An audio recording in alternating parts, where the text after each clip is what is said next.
하나님 말씀 함께 봅니다. 함께 보실 하나님 말씀은 구약 성경 사무엘하 19장 1절에서 10절 말씀입니다.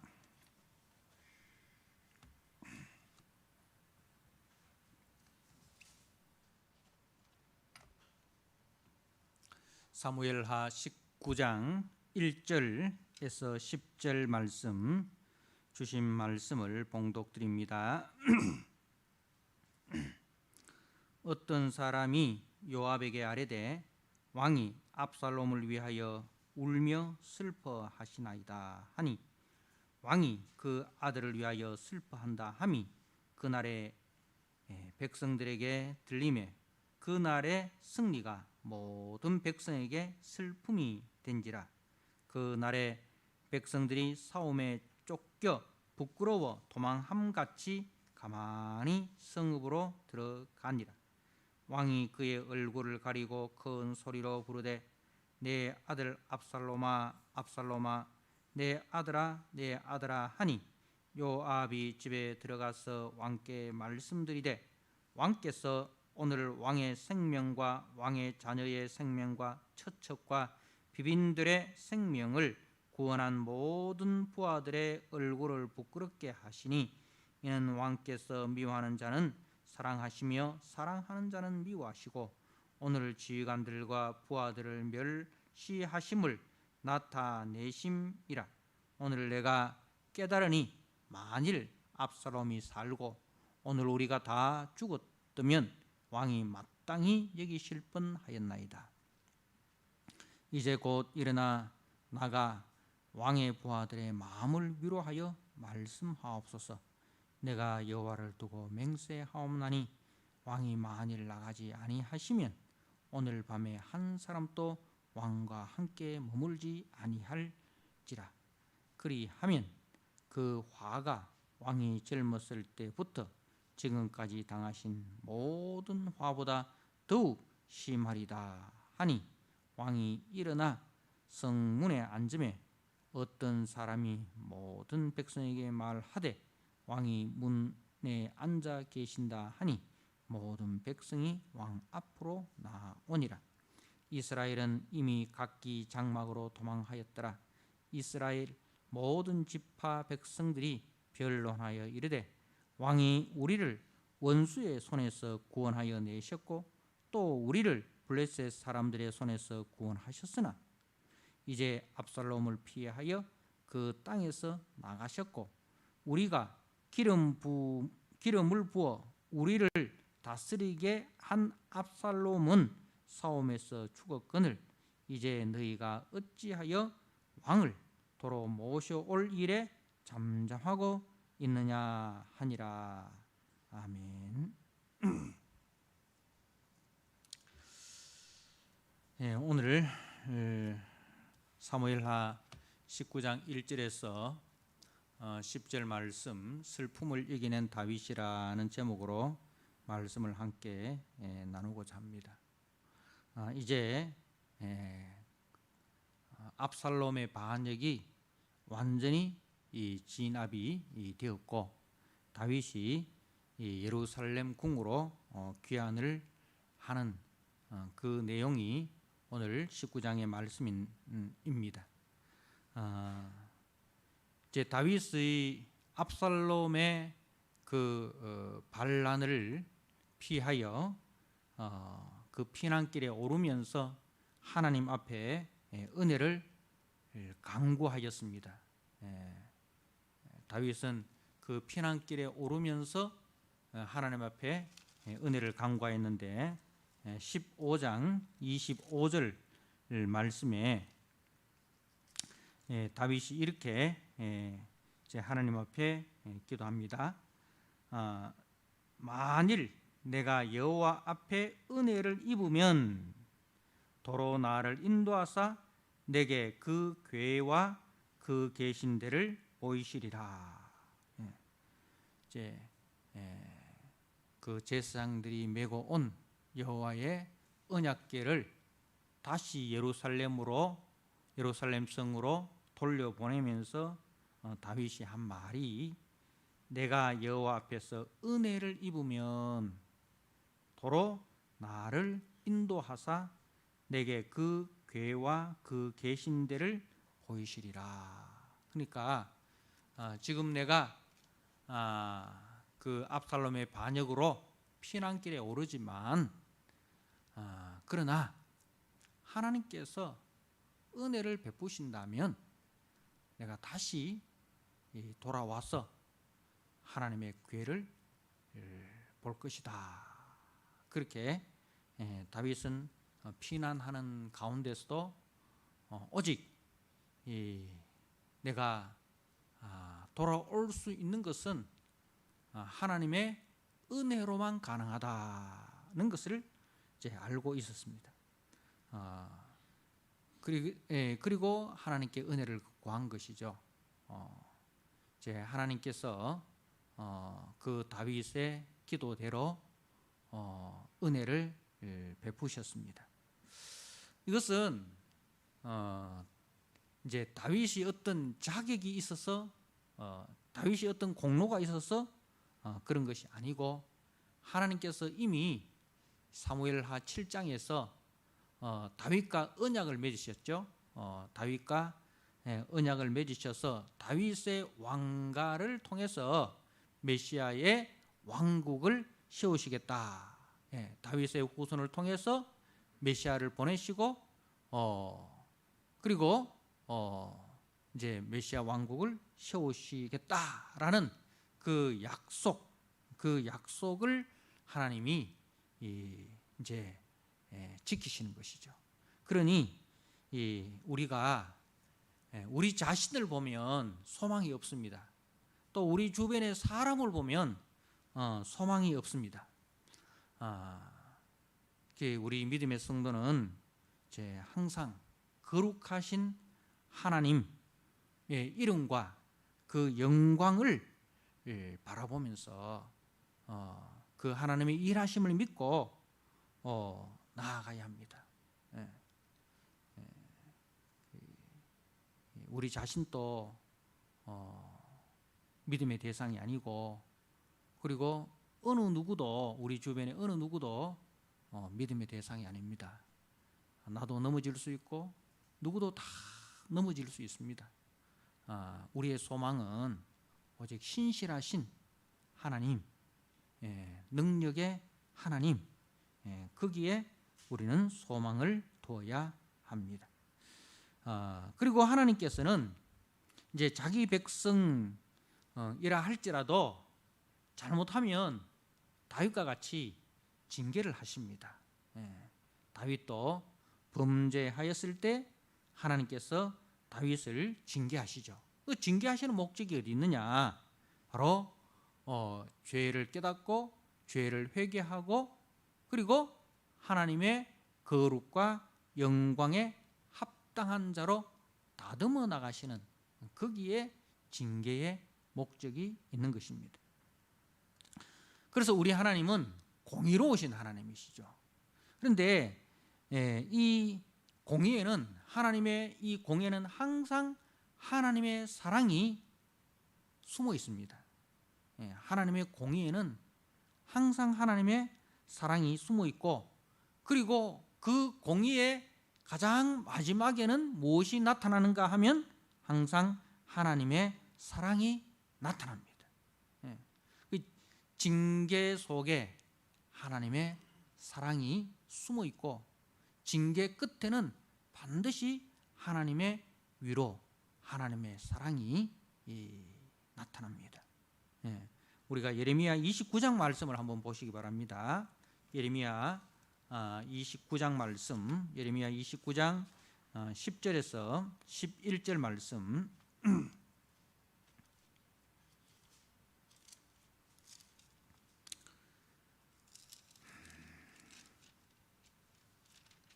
제가 한번 읽어드립니다. 예레미야 29장 10절 11절. 여호와께서 이와 같이 말씀하시니라. 바벨론에서 70년이 차면 내가 너희를 돌보고 나의 선한 말을 너희에게 성취하여 너희를 이곳으로 돌아오게 하리라. 여호와의 말씀이니라. 너희를 향한 나의 생각을 내가 아나니 평안이요 재앙이 아니니라. 너희에게 미래와 희망을 주는 것이니라. 이제 이스라엘 백성들이 범죄하여서 그 범죄에 대한 징계로 바벨론을 들어서 예루살렘을 치시고, 그래서 그 예루살렘이 이 바벨론에 의해서 포로로 잡혀갑니다. 70년 동안. 그런데 이제 그게 끝이 아니에요. 그게 끝이 아니에요. 바로 이제 여기에 위로의 말씀이 있죠. 너희를 향한 나의 생각, 하나님의 생각은 평안이고 재앙이 아니다. 지금은 재앙처럼 보이지만 그 재앙 속에 무엇이 숨어 있느냐? 하나님의 평안이 숨어 있다 이거죠. 거기에 무엇이 숨어 있느냐? 미래와 희망이 숨어 있다. 그러니 그 징계를 잘 견뎌내라 이 말입니다. 바벨론 포로 70년 동안 잘 견뎌내라. 거기서 너희들의 죄를 깨닫고 죄를 회개하고, 그러면 그것은 재앙이 아니고 그것은 평안이고 미래와 소망이 있다는 말씀입니다. 그래서 이제 하나님께서 그 바벨론 포로에서 돌아오게 하리라. 그러니 이 징계 가운데 낙심하지 마라 이 말입니다. 징계 가운데 낙심하지 말고 소망을 가지고 잘 이겨내라라는 격려와 위로의 말씀인 거예요. 그리고 그 징계를 통해서 너희들이 하나님의 자녀의 정체성과 사명을 감당할 수 있는 그런 신앙의 근력을 키워라. 이것이 자기 백성을 징계하시는 하나님의 진짜 마음입니다. 그래서 이제 다윗도 다윗의 죄로 말미암아 다윗이 징계를 받았지만은 그 징계를 통해서 다윗이 이제 오히려 하나님의 은혜 가운데 더 굳건해지고 이제 그 신앙의 근력이 생겨나게 되는 것입니다. 자, 이것이 이제 19장 말씀의 핵심인데요. 자, 먼저 오늘 1절에서 3절 말씀에 보면 이제 다윗이 여전히 그 아들 압살롬이 죽은 것에 대해서 극심한 그 슬픔에 빠져 있습니다. 그래서 이제 그 4절에 보니까 왕이 그의 얼굴을 가리고 큰 소리로 부르되 내 아들 압살롬아 압살롬아 내 아들을 내 아들아. 이 앞에 그 18장에서도 다윗이 그 압살롬의 이름을 부르면서 통곡을 하였던 것처럼 이 19장에서도 이렇게 다윗이 이 아들 압살롬의 이름을 부르면서 통곡을 하고 있습니다. 자, 이렇게 왕이 그 압살롬을 위하여 울며 슬퍼하고 있다라는 그 소식이 이제 온 백성에게 퍼지죠. 그러니 이제 2절에 보니까 왕이 그 아들을 위하여 슬퍼한다 함이 그날의 백성들에게 들리며 그날의 승리가 모든 백성에게 슬픔이 된지라. 그날의 백성들이 싸움에서 쫓겨 부끄러워 도망한같이 가만히 성읍으로 들어가니라. 그러니까 이제 그 분위기가 잔치집 분위기가 아니고 초상집 분위기가 된 거예요. 다윗으로 인해서 다윗이 자기 아들 압살롬의 죽음으로 인해서 이렇게 극심한 슬픔 가운데 빠져 있으니 이제 다윗 그 압살롬의 반역을 진압하고 돌아온 군사들이 이 개선 장군처럼 들어온 것이 아니고 폐잔병처럼 조용히 가만히 이렇게 들어왔다는 말씀이에요. 자, 이는 앞에서도 이야기했던 것처럼, 지난주에도 이야기했던 것처럼 다윗이 공과 사를 구분하지 못하는 행위고, 그리고 압살롬에 대한 하나님의 심판을 받아들이지 못하는 불신앙의 모습입니다. 그렇지만 다윗의 그 슬픔 속에는 이 자신의 잘못으로 인한 재앙, 자신의 잘못으로 인한 재앙으로 자식이 죽게 되었다라는 통회하는 마음도 같이 있어요. 우리가 사무엘하 12장 11절 말씀에 이제 그 나단 선지자가 이렇게 이야기를 하잖아요. 12장 11절에 여호와께서 또 이와 같이 이르시기를, 보라, 내가 너와 네 집에 재앙을 일으키고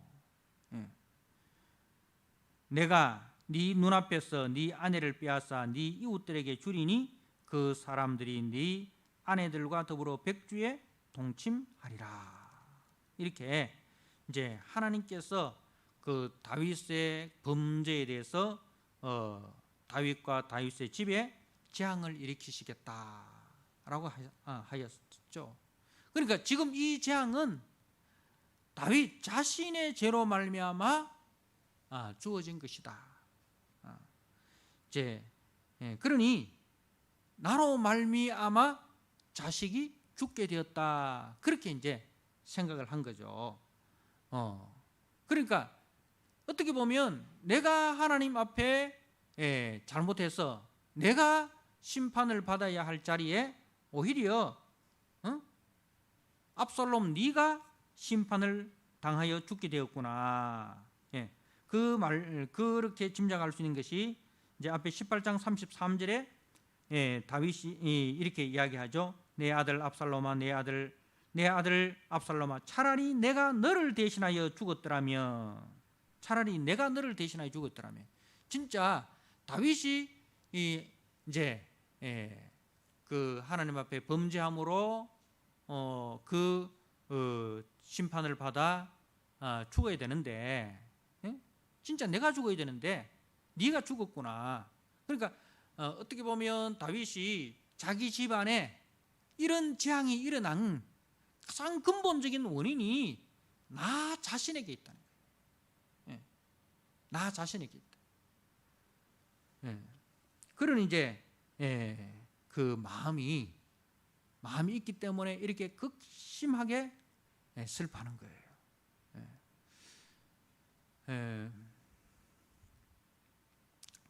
우리가 항상 문제의 원인을 가만히 살펴보는 게 중요하죠. 문제의 원인이, 이 문제가 어디서부터 비롯되었는가 가만히 살펴보면 그 문제의 원인은 너 때문이 아니고 나 때문이라는 거예요. 우리는 곰곰이 생각하면 문제의 원인을 어디서 찾아냅니까? 나에게서 찾아내는 게 아니고 너에게서 문제의 원인을 찾아내잖아요. 그런데 다윗은 곰곰이 생각하는 가운데 그 문제의 원인이 나 때문이다. 그래서 그 아들의 죽음에 대해서도 자기가 이제 책임이 있는 거예요. 아들이 반역해서 그 반역죄로 죽음을 당했지만, 그러나 근본적으로 들어가 보면 그 문제의 가장 근본적인 뿌리는 씨앗은 자기에게 있었다.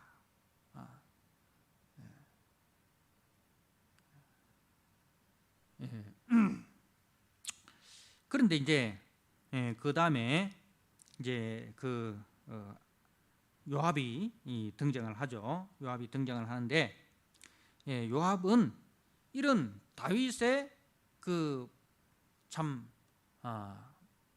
마음에 그 복잡한 그 마음을 헤아리지 못하고 이해하지 못하고 그냥 무례하고 고압적인 자세로 이야기를 합니다. 5절에 요압이 집에 들어가서 왕께 말씀드리되 왕께서 오늘 왕의 생명과 왕의 자녀의 생명과 처척과 비빈들의 생명을 구원한 모든 부하들의 얼굴을 부끄럽게 하시니 이는 왕께서 미워하는 자는 사랑하시며 사랑하는 자는 미워하시고, 그 왕께서 미워하는 자가 누굽니까? 이제 압살롬이잖아요. 압살롬은 사랑하고, 사랑하는 자, 지금 다윗과 함께 싸운 그 군사들은 미워하고, 그래서 오늘 부하들과 오늘 지휘관들과 부하들을 멸시하심을 나타내심이라. 그 멸시를 당했다 이렇게 생각하는 거예요. 오늘 내가 깨달으니 만일 압살롬이 살고 오늘 우리가 다 죽었더라면 왕이 마땅히 여기실 뻔하였나이다. 이렇게. 그리고 7절에 이제 곧 일어나 나가 왕의 부하들의 마음을 위로하여 말씀하옵소서. 내가 여호와를 두고 맹세하옵나니 왕이 만일 나가지 아니하시면 오늘 밤에 한 사람도 왕과 함께 머물지 아니할지라. 그 왕을 다 떠날 거다 이 말입니다. 다 민심이 왕에게 등 돌릴 것이다. 그리하면 그 화가 왕이 젊었을 때부터 지금까지 당하신 모든 화보다 더욱 심하리라. 그야말로 이제 막 협박 공갈하는 거예요. 그러니까 지금 이 요압의 태도는 어떻습니까? 요압의 태도는 근본적으로 그 압살롬을 살려두라는 그 살릴 수 있었지 않습니까? 그죠? 살릴 수 있었음에도 불구하고 왕명을 어기고 자기가 그 압살롬을 죽였단 말입니다. 자기의 죄에 대해서는 돌아보지 못합니다. 이게 이제 어떻게 보면 다윗과 요압의 차이점이라 할 수 있죠. 다윗은 문제의 원인을 자기에게서 찾는데 요압은 자기에게도 문제의 원인이 있음에도 불구하고 자기에게 대해서는 자기의 문제에 대해서는 싹 다 덮어버리고 모든 문제를 상대방에게 돌리는 거예요. 왕에 대한 공경하는 마음도 없고요. 그리고 이제 너무 이성적이고 너무 고압적인 거예요. 그래서 우리가 그 에베소서 4장 15절에 보면 이런 말씀이 있습니다. 오직 사랑 안에서 참된 것을 말하라. 사랑 안에서 참된 것을 말하라. 우리가 바른 말한다, 옳은 말한다, 좋다 이거예요. 바른 말, 옳은 말 좋다. 그러나 그 바른 말, 옳은 말이 사랑 안에서 바른 말이어야 돼. 사랑이 빠진 옳은 말, 바른 말은 정죄하고 고발하는 거예요. 나는 옳고 너는 틀렸다. 이게 이렇게 돼버리는 거예요. 지금 요압의 말에는 옳은 부분이 많이 있습니다. 그렇지만 요압의 말에는 뭐가 없습니까? 사랑이 없어요. 사랑이 없어요.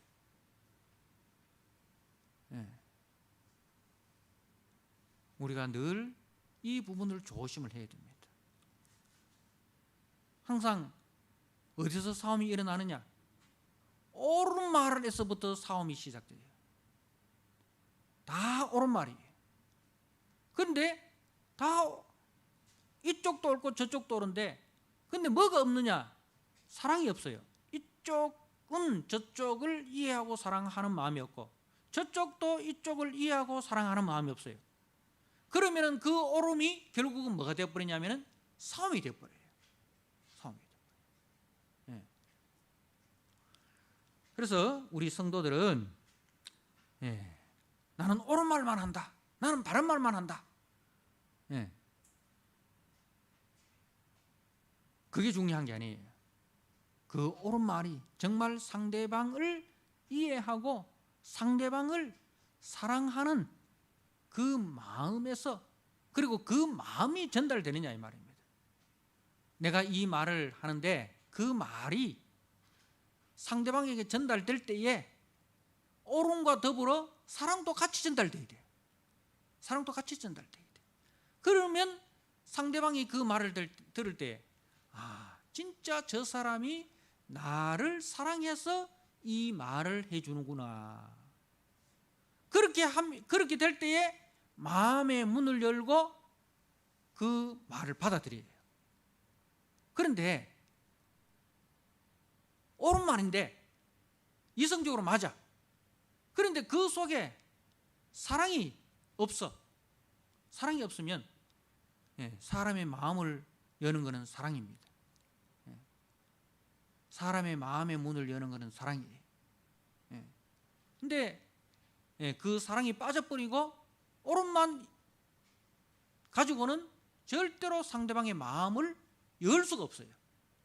오히려 상대방의 마음을 더 꽁꽁 닫게 하는 그런 결과를 가져오는 거예요.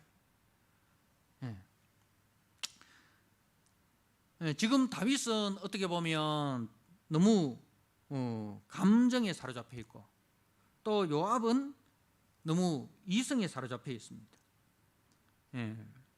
그러나 우리가 항상 지난주에도 이야기했던 것처럼 이 감성도 이성도 다 하나님이 주신 선물이에요.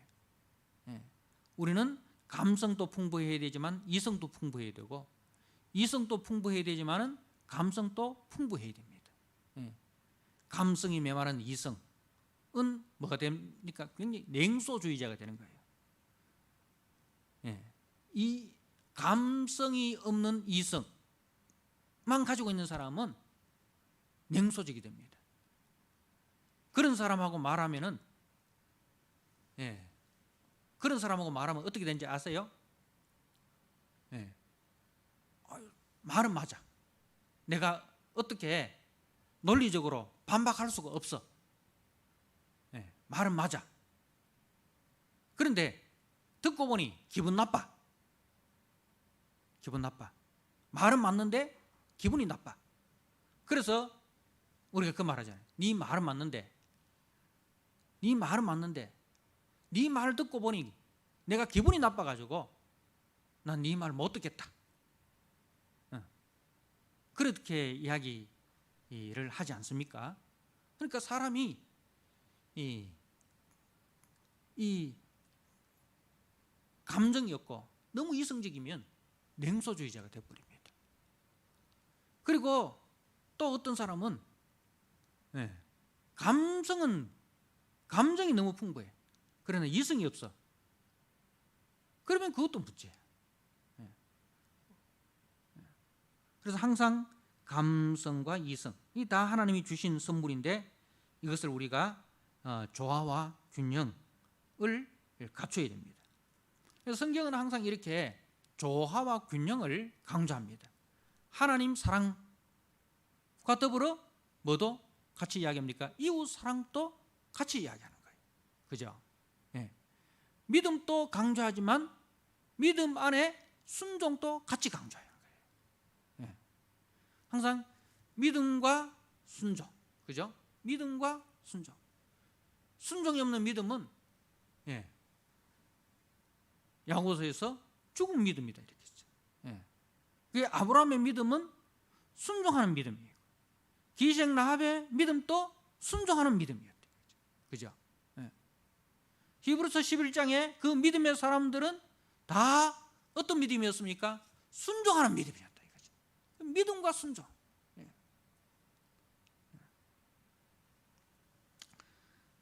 그래서 우리 하나님도 이제 우리 주님도 은혜와 진리가 충만하더라. 우리 주님이 그죠? 요한복음에 우리 주님은 은혜와 진리가 충만합니다. 은혜는 뭐예요?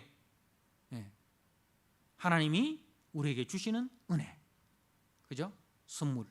그러면 그 은혜의 진리로 우리가 순종을 해야 됩니다. 그 예수님은 바로 이렇게 은혜와 진리가 같이 충만한 거예요. 그 우리는 계속 하나님의 은혜만 강조하면 은혜만 강조하고 거기에 대해서 진리, 순종이 없으면 뭐가 되는 거예요? 행함이 없는 믿음, 열매 없는 믿음이 되어버리는 거예요. 그리고 우리 하나님은 또 로마서 11장 22절에 보면 우리 하나님은 인자와 준엄함, 인자하시면서 또 한편에는 준엄함이 있습니다. 그 하나님의 인자함을 계속해서 거절하면 하나님의 준엄한 심판이 있다 이거예요. 그래서 인자와 준엄. 그래서 우리 하나님은 이제 은혜와 인자만이 아니고 진리와 준엄함도 함께 계신 분이시다. 그러시기 때문에 자기 아들을 대신 내어주시고 용서할 수 있는 것입니다. 이게 하나님의 은혜를 아는 자라면 이제 그 은혜에 대한 감사, 그리고 죄에 대한 준엄함과 잘라냄이 있어야 됩니다. 하나님께서 이런 죄인을 사랑하시고 용서해 주셨으니, 이 은혜를 베푸셨으니 이제 은혜를 받은 자로서 이제는 내 속에 있는 죄를 잘라내고 죄에 대해서 담을 쌓아야 되겠구나, 이런 결단이 있어야 된다는 거죠. 자, 다윗의 또 위대한 점이, 자 8절입니다. 왕이 일어나 성문에 앉음에, 요압의 그 충고를 다윗이 수용을 하였어요. 솔직히 말은 맞지만 기분 나쁘다 이거예요. 네가 왕인 나에게 그럴 수 있냐 이거예요. 응? 왕인 나에게 그렇게 거만하게 고압적인 자세로, 네가 압살롬을 죽이지 않았다면 이런 일은 일어나지 않았을 거 아니냐? 이렇게 이제 다윗이 이 요압을 책망할 수 있었겠지만, 그러나 다윗은 그 요압의 충고를 수용을 합니다.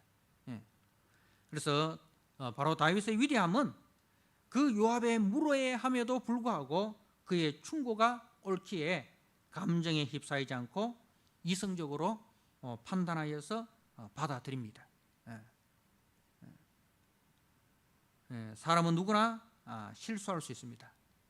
그러나 누군가 그 실수에 대해서 충고할 때에 그 사람이 이 아랫사람이라 할지라도, 또 그 태도가 불량하고 불친절하다 할지라도 그 말이 맞으면 귀를 기울이고 받아들이는 것이, 그게 믿음의 사람의 모습입니다.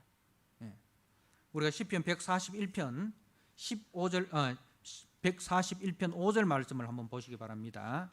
시편 141편 5절 말씀 제가 한번 읽어드립니다. 의인이 나를 칠지라도 은혜로 여기며 책망할지라도 머리에 기름같이 여겨서 내 머리가 이를 거절하지 아니할지로다. 여러분, 의인이 나를 칠지라도 은혜로 여기고 책망할지라도 머리에 기름같이 여겨 내 머리가 이를 거절하지 아니하겠다. 이것이 이 성도의 자세여야 합니다. 그러니 항상 우리가 열린 마음의 자세로 의인의 말에 귀를 기울이는 것. 자, 그리고 이제 8절 하반절 말씀을 보십시오. 자, 어떤 사람이 모든 백성에 말하되 왕이 문에 앉아 계신다 하니 모든 백성이 왕 앞으로 나오니라. 이렇게 하고 이스라엘은 이미 각기 장막으로 도망하였더라. 그러니까 이 이스라엘은 누구냐 하면은 이제 압살롬과 함께 다윗에게 반역한 자들인데, 이 사람들이 이제 다 자기 장막으로 돌아갔다, 자기 고향으로 돌아갔다 하는 말은 그 압살롬의 군대가 완전히 해체되었다, 와해되었다, 그런 뜻입니다. 자, 그런데요, 이제 9절에 이스라엘 모든 지파 백성들이 변론하여 이르되, 여기서 이스라엘 모든 지파는 누구를 이야기하느냐면은 압살롬의 반역에 가담한 자들입니다. 이 사람들이 이제 변론하여, 이 사람들은 변론할 게 아니고 뭐 해야 되는 사람들입니까? 회개해야 될 사람이잖아요, 그죠? 자기의 죄에 대해서 회개해야 될 사람들인데, 그런데 변론하여, 이 변론이라는 것은 무슨 뜻인가 하면 옳고 그름을 이제 가른다. 옳고 그름을 갈라서 따진다라는 거예요. 이 사람들이 옳고 그름을 따질 그런 권리가 있습니까? 없잖아요. 압살롬의 반역에 가담한 자들이. 그런데 이 사람들이 말입니다. 압살롬의 반역에 가담한 것에 대해서 회개하기는커녕 이제 자신들의 죄를 합리화하기 위해서 변명과 변론을 한다 이 말입니다. 인간은 이렇게 늘 자기 합리화에 있어서는 천재적인 기질이 있습니다. 자, 이 사람들이 뭐라고 따지느냐 하면 이렇게 따집니다. 왕이 우리를 원수의 손에서 구원하여 내셨고 또 우리를 블레셋 사람들의 손에서 구원하셨으나 이제 압살롬을 피하여 그 땅에서 나가셨고 우리가 기름을 부어 우리를 다스리게 한 압살롬은 싸움에서 죽었거늘 이제 너희가, 이 너희는 이제 다윗과 함께했던 그 사람들, 다윗 편에 섰던 그 장로들을 이야기하는 거예요. 너희가 어찌하여 왕을 도로 모셔올 일에 잠잠하고 있느냐.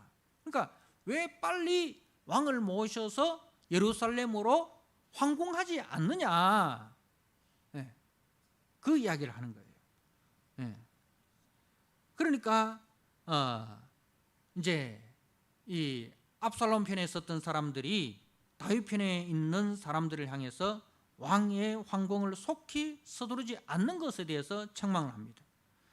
자, 그리고 반면에 다윗 편에 있던 장로들은 또 저들이 최근까지 왕께 반역하고 불충한 것을 가지고 또 비난한 거예요. 그러니까 모두가 자기 입장, 자기 주장만 의롭다고 생각하고 누구도 다윗의 그 마음을 몰라주는 거예요. 어느 누구도 그 다윗의 마음을 헤아려 주지 않는다. 다시 말해서 어느 누구도 하나님의 마음을 헤아리지 않는다 이거예요. 지금 주님의 몸된 교회가 어떻게 되었습니까? 네 편 내 편으로 갈라져 가지고 죽이고 살리고, 그죠? 그러니 그야말로 하나님의 이름의 영광이 하나님의 자녀들 때문에 이방인들에게 비방거리가 된 거예요. 그죠? 그런데 거기에 대해서 아파하는 사람이 없는 거예요. 다윗처럼 자기의 죄에 대해서 아파하는 사람이 없는 거예요. 그러니까 이 다윗의 주변의 상황이 이처럼 가만히 살펴보니까 너무 복잡해. 주변에 있는 사람들이 다 자기 중심적이라. 다 자기 중심적이라. 이게 뭐예요? 구약의 교회인 거예요. 그래서 다윗 왕국도 다윗의 위대해서 다윗의 왕국이 서는 것이 아니라 하나님께서 은혜를 베푸시고 하나님께서 붙들어 주셔서 이 다윗의 왕국이 세워지는구나 하는 것을 우리가 알아야 되는 거예요. 그 교회라는 것은 마찬가지예요. 교회도 하나님께서 우리를 붙들어 주시기 때문에 교회가 서는 거예요. 하나님께서 나를 붙들어 주시고 하나님께서 우리를 붙들어 주셔서 교회가 이루어지는 것이라는 거죠. 그래서 성도는 날마다 하나님을 바라보고 또 자신을 돌아보고 자신의 죄에 대해서 자신의 그 행위에 대해서 돌아보고 다른 사람의 그 잘못을 지적할 것이 아니라 나에게는 이런 허물이 없는가 자신을 돌아보고 그리고 하나님 앞에 회개하고 그리고 하나님의 은혜로 다시 회복하고 또 하나님께서 그 죄에 대해서 징계하신다 할지라도 그 징계를 달게 받고 징계 가운데서도 낙심하지 말고 소망을 가지고 이 징계 끝에는 뭐가 있다? 하나님의 평화가 미래와 소망이 있다는 것을 가지고 잘 이겨내고 그리고 그 징계를 통해서 신앙의 그 근육을 단단하게 해서 그렇게 하나님의 일꾼으로 다시 세워지는 기회로 삼아야 된다는 것입니다. 사랑하는 성도 여러분, 오늘 우리가 이 말씀을 살펴보면서 참 다윗의 그 주변을 쭉 살펴보니까 다 어떻습니까? 성도들의 모습이 다 부족해요. 그죠? 다 부족하고 다 연약해요. 그죠? 그런데 어떻게 이 다윗의 왕국이 세워질 수 있었느냐? 전적인 하나님의 은혜다는 겁니다. 오늘날 교회도 마찬가지라는 거죠. 목사인 저도 부족하고 여러분들도 부족하고 다 연약한데 그래도 교회가 세워지는 것은 하나님의 은혜의 것이고 하나님의 도우십니다. 는 것을 우리가 알고 그 하나님의 은혜에 감사하고 남의 허물과 죄를 들추어내고 지적하기보다 나의 허물과 나의 죄를 깨닫고 회개하고 내가 하나님 앞에 내가 바로 서고 그 이후에 다른 사람에 대해서도 내가 책망할 말이 있고 권면할 말이 있더라도 바르다고 해서 다 하면 안 되고 그 바른 말 속에 사랑으로서 말을 함으로 그 상대방의 마음을 닫는 말이 아니라 상대방의 마음을 여는 그런 말을 해서 교회가 하나 되게 하고 교회가 평안한 가운데 든든하게 세워져서 하나님께 영광을 돌리고 교회가 믿지 않는 자들에게 하나님의 이름을 영화롭게 하는 그런 교회로 세워지기를 그런 교회를 세우는데 앞장서는 저와 여러분 되기를 주님의 이름으로 부탁드립니다. 아멘. 우리 하나님 아버지 다윗의 주변을 살펴보았을 때에 참 모두가 부족하고 모두가 연약한 지체들이었습니다. 자신의 허물과 죄악에 대해서 깨닫고 회개하기는커녕 모두가 자기 주장만 하고 자기 이 생각이 옳다는 것만을 고집하여서 서로 옳고 그름을 다투는 그런 자들이었습니다. 그럼에도 불구하고 다윗의 왕국이 세워지고 그 다윗의 왕국을 통해서 메시아가 오게 되는 거기는 전적인 하나님의 은혜가 있고 전적인 하나님의 역사하심이 있었다는 사실을 우리가 보았습니다. 하나님 아버지, 교회가 교회된 것은 오직 하나님의 은혜로만 되었다는 것을 우리가 알게 하여 주시고 교회 속에서 항상 자신을 돌아보고 또 그 하나님께서 부족한 나를 붙잡아 주신 것처럼 또 부족한 지체도 이웃도 붙들어 주신다는 것을 알고 사랑으로서 우리가 참된 것을 말하여 함께 교회를 세워가고 함께 하나님 나라 공동체를 세워가는 그런 우리 믿음의 동력자들이 다 되게 하여 주시옵소서. 예수님께 하신 이름으로 감사하며 기도드리옵나이다. 아멘.